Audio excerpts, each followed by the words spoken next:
Yeah, so you're the manager and host of the Black Show. So Yes. why, first of all, why the Black Show? Jay Black, the Black Show, Wakanda Forever. What's up with you and black people? It's I get that question a lot, and Uh-huh. at first when I started the show, like maybe a year into it, I thought about changing the name because that was the question I got all the time. Like, are white people allowed on the show? Like, what's going on? Yeah. And I'm like, what? Like, of course, But basically, the Black Show is just a stem off of my name. So I sat there and thought of a name for myself, like a personality name, Jay Black. I've always loved music, and I can talk. Yeah, And I have a yeah. voice. I'm kind of like a loud person sometimes, You you know? have a great radio voice, like, type of thing going on for you. Like, when I was listening to your stuff earlier, it kept me engaged. Yeah. It kept me engaged. You get that a lot? Do people love your voice? Yes. Like, they think when I'm having a personal conversation with them, they're like, wow, like, you sound like you're on the radio right now. Seriously, it's very engaging. It's very, very, very engaging, huh? So that's just how I talk. I don't know. Like, so I think that kind of made it easier for me. Like, it's a natural thing that I have, like, all the time. Yeah.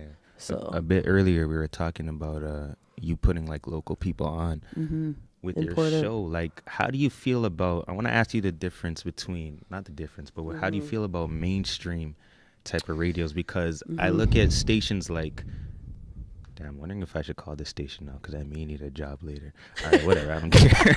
You look at a station like, let's say, Flow. Well, they're not Flow anymore. not anymore, but we all know who you're 93.5. talking about. Okay, let me say Flow. Yeah, so Yeah. station like Flow 93.5, like, they're still playing music from like 2001. Oh my It's just like, gosh. and I hate listening to the radio and hearing songs that are always on and not hearing new people, Yeah. not hearing the local talent. So what would you say the main difference is between, like, I guess, the mainstream radio and what you do at your show? The main difference is basically what they play. It's really like the content that they play, because in Canada we have certain rules and regulations to where we can play we have to play 30 something percent of Canadian music all the time. Oh, really? Yeah. I did not know that. So that's why you hear the same The Weeknd, Drake, Bieber. So if they don't have any music out, we're it's basically, hard to like, find. Yeah. Do you think radio's dying? That type of radio for sure. Yeah. They're in trouble, man, because nobody likes to do that anymore. We got real, yeah. Bluetooth, we got Fact. iTunes, we got Fact. Apple Music, Spotify, Tidal. We got all these really cool streaming services now that everyone has access to. If you have a phone, you have access to that all the time. That's a fact. If you have Bluetooth in your car, put on Spotify. That's it.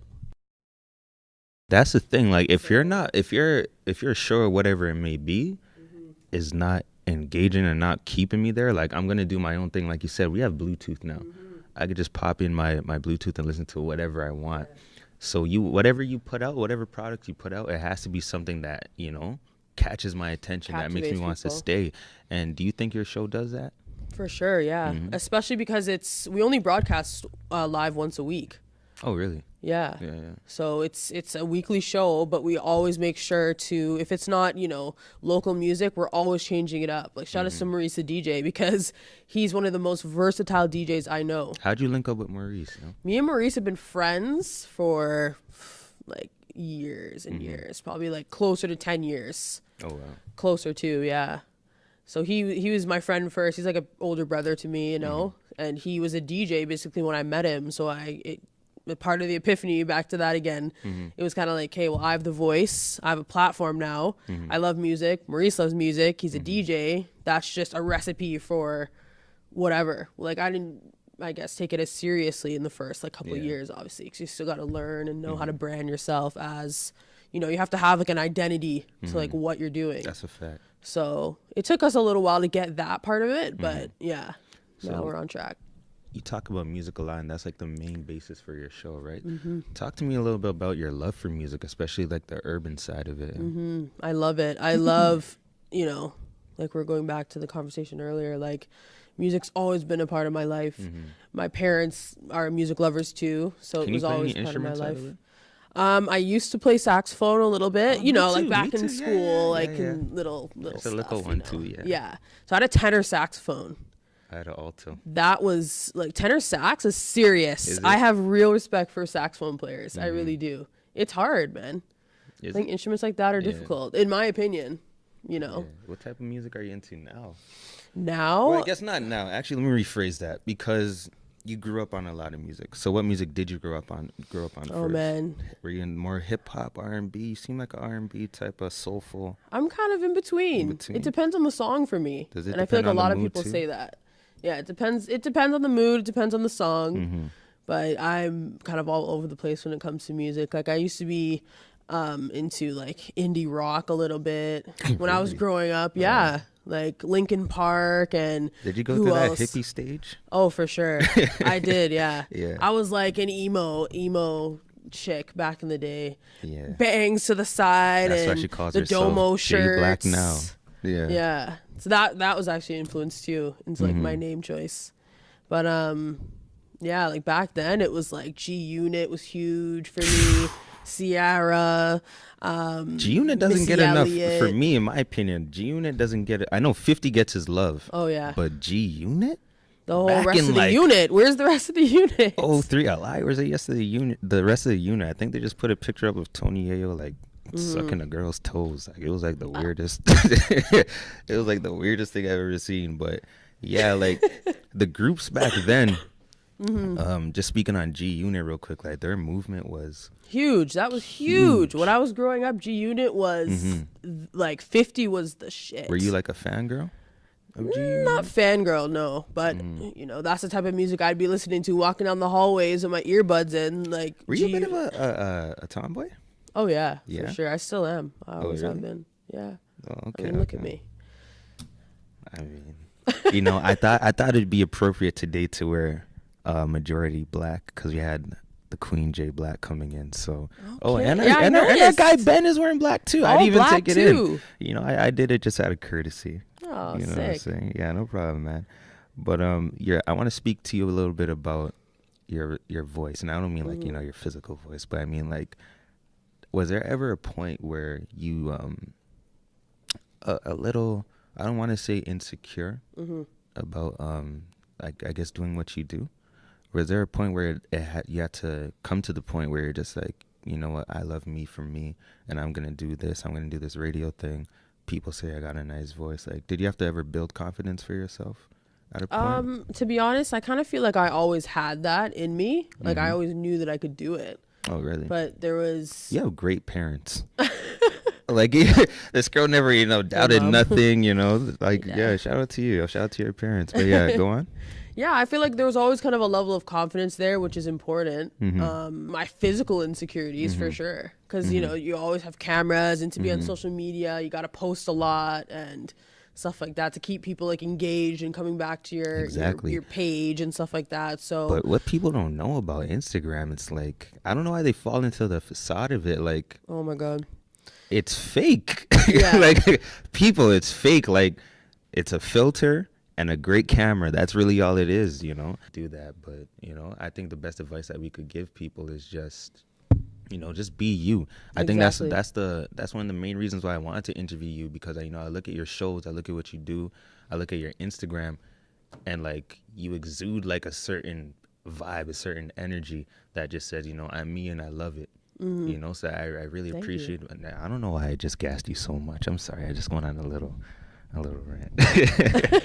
But no, yeah, man, that's how I feel. thank you though, about I that. appreciate it. Yeah.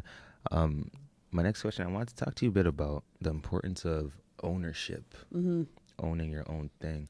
I don't think this is in one of the questions I sent you because I thought about this like a couple minutes ago, but how important is it to, you know, because you own the Black show. Nobody can take that from you. The most they can do is like kick you out the school if you're like, you know, making too much noise or anything. Yeah.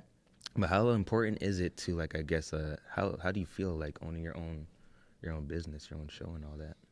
It's work. It's you know, it's something I enjoy, but you got to work for it. So it's, you know, you always got to have short-term goals and long-term goals. You kind of have to like stay in your lane. This is what we were talking about on the show last night, actually. Shout out to Kirk Diamond. Shout out Kirk Diamond. Shout out to Kirk Diamond and his Juno Award. But we were talking about you got to stay in your lane and own your lane. Own the lane. You know what I mean? Mm-hmm. Because there's gonna be there's other radio shows out there, That's a fact. but yeah. mine has my own identity. Mm-hmm. So if I kind of, touch the other lane for a minute and kind of steal something that another show is doing, I'm losing my own identity. So you got to really own the fact of, own what you're doing and say, yeah, I am the show that does this. You know, you don't I'm really the show that take does in, that. like me and my bro, we just started this, and you don't really take in how much work you do have to do. You know, all you have really is a dollar and a dream. Like all you have is an idea, and then you actually get into it, and you're just like, oh shoot, this actually like takes up a lot of time. Like there'd be nights where me and Ben will be here on a Saturday, like late nights, just staying here, just editing, just putting in the work. So how important is the work to you? Do you enjoy the work? Do you enjoy the process? I do, yeah. I think that for me, kind of like you and Ben, it's me and Maurice, right? So we split the workload to our talents. I'm very good at the social media and keeping up with people, emails, stuff like that. But Maurice is, because of what he does, he's always on road. He's always, playing, DJing here, DJing there in different parts of the city and, weddings and all that stuff. So he's more of the, here's a business card, shake hands, let's connect kind of person. And I'm always on my phone. Like I'm always, doing that side of it. So yeah, it's hard work all around. But you're enjoying the process. Oh yeah, I'm enjoying the process. There's certain things that I don't really feel like I'm good at necessarily. Like for me, editing is like, oh my God, I feel like I can't stand there or sit there and really get into it because it's like, I feel like there's so many other things I could be doing right now. Like I have to go check my email. I have to, respond to this person and that person. I got to check all the accounts on social media. Like there's so many things. So, I'm actually kind of looking for someone to help me with editing because that's such a huge issue with me, and I think that backs up on like keeping up with the, what's the word I'm looking for, the image. Time. Yes, but the I'm having a moment, the consistency. The consistency of it. The consistency. Yeah. All right. I don't know why I just blanked so hard on that don't worry word, about but it. I blank all the time. yeah. So the consistency is one thing that that me personally is my biggest problem. Consistency is actually, I'll speak on it a little bit. The consistency is literally, that's what makes you successful. Yep. Or not successful. Exactly. It's important. If you're doing something and you don't do it on a consistent basis, especially when it involves something like a social media, if you drop a pic every 100 years, people are going to be like, all right, this guy's like not serious. How are you trying to promote your business? But you're not letting us see this stuff. You know what I'm saying? And with consistency, if you stop, then how do you expect to be successful? Exactly. You know what I'm saying? You got to keep going. You got to keep the image up. And it is stressful. But again, for me personally, I just love I'm loving the process of all this right now. Because, I'm pretty sure you as well, you're not where you want to be or where the Black Show wants to be, like not even close, right? So it's all about the consistency and keeping going and I guess pushing through these rough times. You came here on a rainy day on a Wednesday. I appreciate that, So yeah, man, shout out to you and shout out to everything you're doing at the Black Show.